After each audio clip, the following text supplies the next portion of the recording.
लाले सिंह और आप देखा था नहीं भोजपुरी लाइव चैनल। और आज हम बात करे वाला बनी कौन भैया के गाना आरा के बारे में।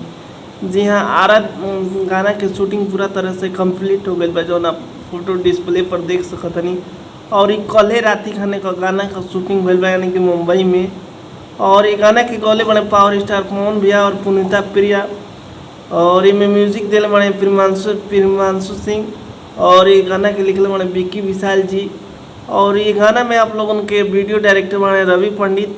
और एक नया मॉडल नज़र आता है। ये गाना आप लोगों के बीच संडे तक आ जाइए, यानी कि ये गाना के काल से ये बेरा से एडिटिंग स्टार्ट हुई, यानी कि एडिटिंग करके और मिक्सिंग कर दिया जाए। और संडे तक आप लोगों के बीच ये गाना न तो सोमवार तक आप लोगों के बीच माँ अम्बा फिल्म से आ जाई। तो आप लोगों के पवन भैया के नया गाना के नाम आरा के नाम कैसा लागल है, और ये वीडियो गाना के देखे खातिर कितना उत्साहित बनी, कमेंट करी, लाइक करी, शेयर करी। हमारा नया चैनल है भोजपुरी लाइव चैनल।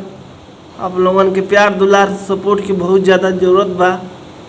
तो मिलता नहीं अगला वीडियो में एगो नया खबर के साथ। तब तक के लिए जय हिंद, जय भोजपुरी।